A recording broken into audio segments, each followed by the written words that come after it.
On the eve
investigators would later learn, a pattern of increasingly violent crimes had already begun.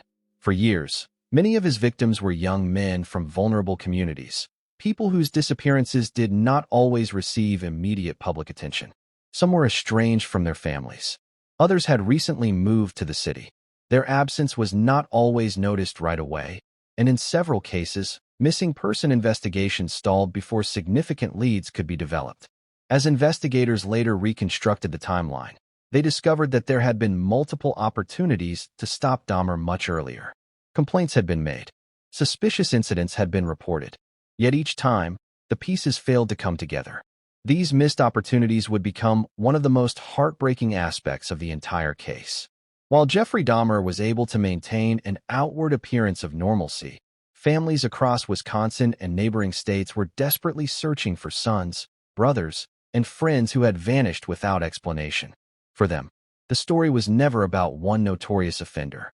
It was about lives interrupted, futures stolen, and years spent waiting for answers that seemed impossible to find. Those answers would not begin to emerge until the summer of 1991, when one young man escaped from apartment 213 and flagged down police officers on a Milwaukee street. His decision to run would end one of the most notorious serial murder investigations in American history and reveal evidence that investigators would spend weeks documenting. May 2nd, 1991 began like countless other summer days in Milwaukee. People were returning home from work, restaurants were beginning to fill, and police officers were responding to routine calls across the city. Nothing about that evening suggested it would become one of the most significant moments in American criminal history. Just before midnight, officers encountered a visibly distressed man on a Milwaukee street. His name was Tracy Edwards. He told them he had escaped from a nearby apartment after becoming frightened by the behavior of the man who had invited him there. One of his wrists was still secured by a handcuff. At first, officers believed they were responding to a domestic dispute or an attempted assault. Situations involving conflicting stories were common, and they expected the matter to be resolved with a brief investigation. The man Tracy identified soon approached the officers. He calmly introduced himself as Jeffrey Dahmer. Speaking in a composed and cooperative manner, Dahmer explained that he and Tracy had argued after spending time together in his apartment. He claimed the handcuffs were simply part of a personal disagreement and insisted everything could be cleared up if the officers accompanied them back inside. With both men present, police made the decision to enter apartment 213. The apartment appeared ordinary. There were no obvious signs of forced entry or violence. A television played in the background, and the room was relatively organized. For a brief moment, it seemed possible that Dahmer's explanation might be true. Then one officer noticed a set of keys. When he used the keys to unlock the handcuffs still attached to Tracy Edwards, he realized the key matched perfectly. The situation immediately became more serious. As officers continued looking around the apartment, one detective opened a desk drawer while attempting to identify the occupant. Inside, he found several Polaroid photographs. The images documented unmistakable evidence of violent crimes. Within seconds, the officers recognized they were standing inside the home of a serial killer. They immediately attempted to place Jeffrey Dahmer under arrest. Dahmer briefly resisted before being restrained. Additional officers, detectives, crime scene investigators, and forensic specialists quickly arrived at the apartment. What began as a routine police response transformed into one of the largest homicide investigations in Milwaukee's history. The apartment was sealed as investigators carefully documented every room. Over the following hours, forensic teams cataloged evidence, photographed the scene, and collected items that would later become central to the criminal case. Detectives understood that every piece of evidence would need to withstand careful examination in court. As investigators worked through the apartment, they began comparing the evidence with reports of missing persons from Milwaukee and neighboring communities. One name after another began appearing. Young men who had disappeared months or even years earlier. Families who had spent years hoping for answers. Detectives now believed many of those disappearances were connected. Investigators from multiple agencies joined the case as they reconstructed Dahmer's movements over more than a decade. Employment records, apartment leases, financial documents, and witness interviews helped establish a timeline that stretched back to the late 1970s. Each confirmed identification represented more than another solved case. It represented a family finally learning what had happened to someone they loved. For many relatives, the answers brought relief from years of uncertainty, but they also brought unimaginable grief. As the investigation expanded, another troubling question emerged. How had Jeffrey Dahmer remained unidentified for so many years? Investigators soon discovered there had been several opportunities when law enforcement might have intervened earlier. One of the most widely discussed incidents occurred just weeks before Dahmer's arrest. Police officers had responded to reports involving a young teenager who had been found in obvious distress near Dahmer's apartment building. After speaking with Dahmer, the officers accepted his explanation that the teenager was an adult companion who had simply consumed too much alcohol. Despite concerns raised by witnesses at the scene, the teenager was returned to Dahmer's apartment. The incident later became the subject of extensive public scrutiny and internal reviews. Many questioned whether the outcome might have been different if warning signs had been investigated more thoroughly. The case also prompted broader conversations about how reports involving vulnerable individuals were handled and whether unconscious bias affected investigative decisions. As details became public, Milwaukee residents struggled to understand how such crimes could have continued for so long without detection. News organizations from around the world descended on the city. Television crews reported live from outside the apartment building. Newspapers devoted front pages to every new development. The story quickly became international news. Yet amid the headlines, investigators emphasized that the focus should remain on the victims. Behind every missing person report was an individual with dreams, ambitions, friendships, and family members who had never stopped searching. Some families had organized searches.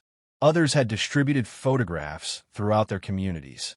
Many had spent years wondering whether their loved one might still be alive. Now, detectives worked carefully to identify each victim and notify relatives through official channels.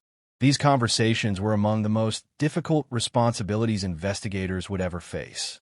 As forensic testing continued, prosecutors began preparing what would become one of the most closely watched criminal cases in American history.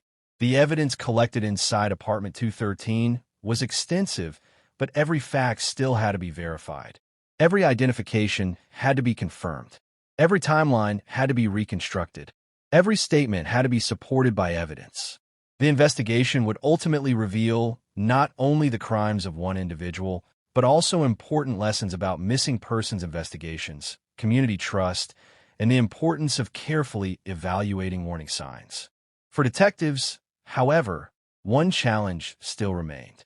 They needed Jeffrey Dahmer himself to explain what had happened over the previous 13 years. In the days following his arrest, investigators began a series of interviews. Those conversations would become central to understanding the full scope of the case and would shape one of the most significant homicide prosecutions in modern American history. In the final chapter, we'll examine Dahmer's confession, the trial that followed, the voices of the victims' families, and the lasting impact this case had on American law enforcement and criminal justice. Following Jeffrey Dahmer's arrest on July 22, 1991, investigators faced the enormous task of reconstructing years of disappearances.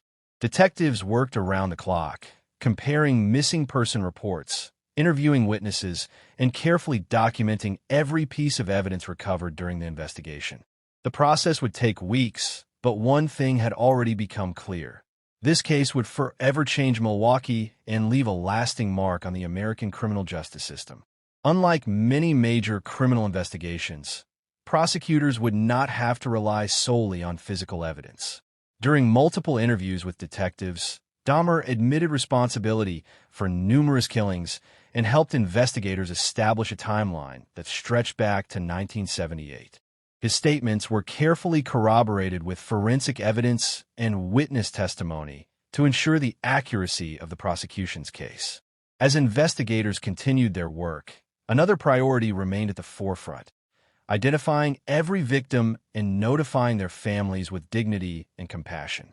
Behind every name was a person with ambitions, relationships, and loved ones who had spent months, or in some cases, years, searching for answers. For many families, the confirmation of what had happened brought an end to uncertainty, but it also marked the beginning of a lifetime of grief. In January 1992, Jeffrey Dahmer appeared before the court and entered guilty pleas to multiple counts of homicide. Because Wisconsin had abolished the death penalty more than a century earlier, the central legal question was not whether he had committed the crimes, but whether he could be held criminally responsible for them. His defense argued that he suffered from severe mental disorders that affected his judgment, while prosecutors maintained that the evidence demonstrated planning, awareness, and an understanding of the wrongfulness of his actions. Over several weeks, jurors heard testimony from investigators, forensic experts, psychologists, and others involved in the case. The proceedings were closely followed by national and international media, but for the victims' families, the trial was not about public attention. It was about seeking justice and ensuring that the lives of their loved ones were not forgotten. After considering the evidence, the jury found Jeffrey Dahmer legally sane at the time of the offenses. The verdict meant he was criminally responsible under Wisconsin law. The court imposed multiple consecutive life sentences, ensuring that he would spend the remainder of his life in prison with no possibility of release. For many relatives of the victims, the sentence brought a measure of legal closure, though no court decision could undo the loss they had endured. Several family members spoke publicly about the importance of remembering the victims as individuals rather than allowing the offender to define the story. Their words became a powerful reminder that every criminal case represents real human lives and families forever changed by violence. The investigation also prompted difficult conversations about institutional failures. Independent reviews examined missed opportunities, communication gaps, and the handling of earlier encounters with law enforcement. Particular attention focused on incidents in which warning signs were not fully recognized or acted upon.